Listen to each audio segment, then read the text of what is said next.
سلامی، خوش آمدید به برنامه خبری تلویزیونی آسیای مرکزی. سرحد مهمترین خبرهای امروز. شورای فدرالی روسیه قضیه مرگ عمر علی نظرov را بررسی می‌کند. وزارت امور داخله دومین گمانبر در قتل افسران کمیسریات حربی را بازداشت کرده است.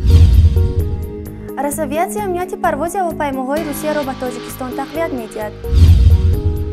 سیراجدین اسلوف برای اظهار تسلیت به سفارت فرانسه در دوشنبه تشریف آورد. تاجیکستان از گرانت‌های بین‌المللی محروم مانده است. وضع اقتصادی کشور همانا شدیدتر می‌شود. برای ادامه ساختمان نیروگاه روغون در سال 2016 جدا گردیدن حدود 2 میلیارد سومانی از بودجت دولتی پیش بینی شده است. پالاتای بالای پارلمان روسیه شورای فدرالی این کشوری تفتیش مرگ عمر علی نظرov کودک 5 ماهه تاجیک را زیر نظارت گرفته است. با دستور والنتینا ماتوینکا رئیس شورای فدرالی کمیته قانونگذاری جریان تفتیش مرگ عمر علی را زیر نظارت گرفته باید از نتیجه آن سناتوران روس را در جریان گذارد. در حقیقت این یک رویداد دهشت‌آور است. کاملا نافهم است که چرا این حادثه رخ داد، گفته است ماتوینکا در جلسه شورای فدراسیون که روز 18 نوامبر برگزار شد. این اولین واکنش رسمی شورای فدراسیون روسیه به قضیه مرگ عمر علی نظرov است که از دست پلیس و دکتران بیمارستان سنت پترزبورگ و طوری اسرارآمیز به هلاکت رسیده بود. از این پیشتر الینا میزولینا وکیل شورای فدراسیون روسیه گفته بود که قضیه مرگ طفلک 5 ماهه تاجیک عمر علی نظرov با سرنوشت والدان او بالاخره به بحث پارلمانی تبدیل خواهد داد. آغاز هفته روان جسد عمر علی نظرov را مادرش به دوشنبه آورد. در زادگاهش ناحیه فیض‌آباد به خاک سپردند. نفر دوم که به قتل کارمندان کمیسریات حربی ناحیه سینا متهم می‌شود بازداشت شده است. بنا به اطلاع دفتر مطبوعاتی وزارت امور داخله، شریف رحمتوف 20 ساله زاده شهر کلاب که در دوشنبه زندگی می‌کند در قتل کارمندان کمیسریات حربی متهم می‌شود. قبلا مقامات داخلی امیدجان امراخان را بازداشت کرده بودند. گفته می‌شد که در کشتار 2 کارمند کمیسریات حربی و زخمی کردن 2 نفر دیگر امیدجان را یک جوان امراگی می‌کرده است. گفته می‌شود امیدجان امراخان 21 ساله بوده، ساکن شهر کلاب میباشد که موقتا در پایتخت زندگی میکرد. دیروز امیدجان در یک گزارش تلویزیونی به گناه خود اقرار شده بود، اما تا حال معین نشده است که چرا این نفران به کشتار افسران کمیسریات دست زدند. حادثه کشتار 2 کارمند کمیسریات حربی ناحیه سینا 7 نوامبر رو داده بود. مقامات از یک حادثه نوار پخش کرده بودند که به باوری مقامات در آن گمانبر را دیده می شود. برای پیشنهاد معلومات دقیق درباره گمانبر $10,000 آمریکایی مکافات تعیین می شد. ضمناً این حادثه در شب و روز به وقوع پیوست که مفصل تیر ماهی دعوت به صف ارتش ادامه دارد. اگنتی فدرالی نقلیات هوایی روسیه رسویات مجموعه تدبیرهای امنیتی آید به پیشگیری عملهای دخالت غیرقانونی به فعالیت شرکت‌های هواپیمایی روسیه هم در داخل و هم در خارج این کشور را تهیه می‌کند. به شرکت‌های هواپیمایی حمل و نقل روسیه توصیه داده شده است که به تدبیرهای امنیتیشان ضمن پرواز هواپیماها به 47 کشور جهان از جمله تاجیکستان تقویت بخشند. با نظر داشت خوف خطرهای جای داشته از جانب سازمان‌های افراطگرا رسویات در همکاری با دیگر مقامات فدرالی حاکمیت اجرایی مجموعه تدبیرهای امنیتی را تهیه می‌کند که به پیشگیری عملهای دخالت غیرقانونی به فعالیت شرکت‌های هواپیمایی روسیه هم در داخل و هم در خارج این کشور نگرانیده شدند.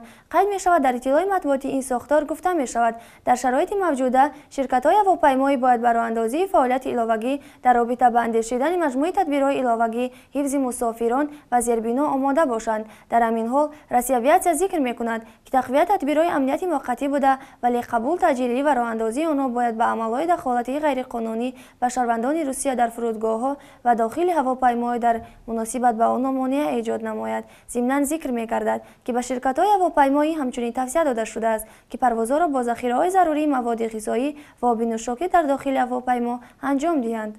قابل ذکر است که خدمات فدرالی امنیت روسیه سبب سقوط هواپیمایی از 321 در مصر را که به اثر آن 224 نفر به هلاکت رسیدند عمل تروریستی عنوان کرد، زیرا در پاره‌های افتاده هواپیما آثار مواد ترکنده استحصالی خارجی دریافت شدند.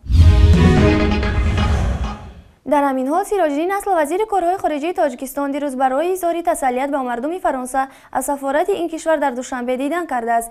بنا به اطلاع دپارتمنت اطلاعات و تحلیل وزارت کارهای خارجه، سیراجدین اسلوف ضمن بازدیدش به سفارت جمهوری فرانسه در تاجیکستان در کتاب تسلیت همدردی خود را به مردم فرانسه در رابطه با حمله تروریستی در پاریژ ثبت کرده است. وزیر کارهای خارجه تاجیکستان ضمن صحبت با سفیر فرانسه دیدی لروا به حمله کارمندان سفارت و مردم فرانسه همدلی و همدردی صمیمی را اظهار نمود. خاطر رسان می‌شویم که شام 13 نوامبر در پاریس پایتخت فرانسه سلسله عمل‌های تروریستی صورت گرفت که در نتیجه زیاد از 130 نفر کشته و صدها تن زخمی شدند.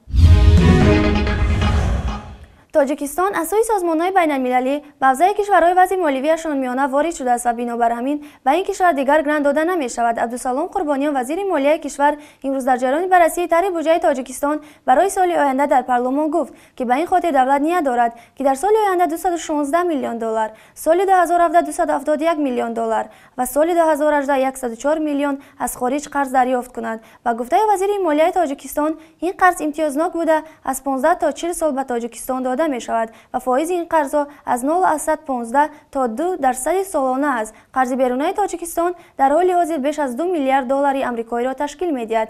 شریف رحیمزاده رهبر کمیته اقتصاد و مالیه مجلس نمایندگان گفت با توجه به وضع ناگواری کشورهای شریک تاجیکستان اجرای بودجه در سال آینده دشوار خواهد بود. طرح قانون بودجه سال 2016 که حجمش به 18 میلیارد و 300 میلیون سومانی برابر است روز چهارشنبه مورد بحث وکیلان پارلمان قرار گرفت. لایحه بودجه در پارلمان با طرفداری 63 وکیل مجلس نمایندگان قبول شد، اما طرح بودجه سال آینده در حال بررسی و قبول شد که به قبل مقامات تاجیک اجرای بودجه سال روان دچار مشکل شده است و گفته آنها تا ماه سپتامبر سال جاری به بودجه همگی 10 میلیارد و 800 میلیون سومانی وارد شده است که از نقشه پیش بینی شده 391 میلیون سومانی حدود 60 میلیون دلار کمتر است. تاثیر منفی بحران اقتصادی به تاجیکستان در پی دچار رکود شدن اقتصاد روسیه و افت پیش‌سابقه قرب روبل رسید و وارد شدن اقتصاد روسیه و مرحله رکود بسیاری از مهاجران جای کار خود را از دست دادند و قسم دیگر از حق ورود محرومند که در نتیجه حجم انتقالات پولی مهاجران به وطن تا 32% کاهش یافت.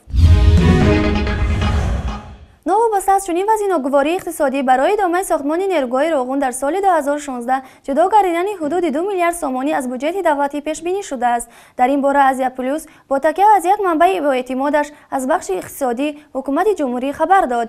بنا به گفته منبع بستن مجرای دریای وخش در جای سربند آینده نیروگاه تا آخر سال روان به نقشه گرفته شده است. ضمن ذکر کردید که یقینا بنیاد سربند نیروگاه روغن روز 22 دکامبر سنه تجلیل جشن انرژتیک جمهوری آغاز می‌گردد. یادرس می‌کنیم که در بودجه دولتی سال 2015 برای ادامه ساختمان نیروگاه روغن جدا شدن 1 میلیارد و 600 میلیون سومانی پیش بینی شده بود. قابل ذکر است که شروع از سال 2007 تا کنون برای ادامه ساختمان نیروگاه از حساب همه سرچشمه‌ها در مجموع بیش از 6 میلیارد و 435 میلیون سومانی مبلغ روانه گردید.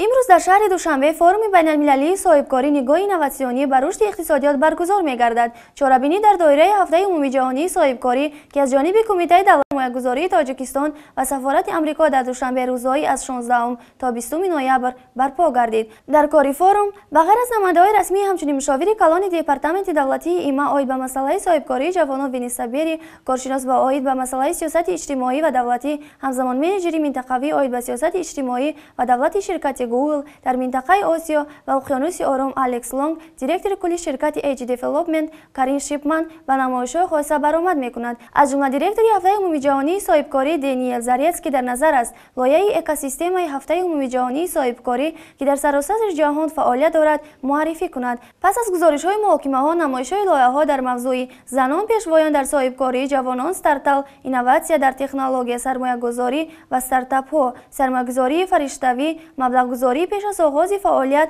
و دستگیری استارتاپ‌ها برگزار می‌گردند. بینندگان گرامی، این بود چند خبرهای امروز که برایتان پیشکش نمودیم. سعادتمند و پیروز باشید. خدا حافظ.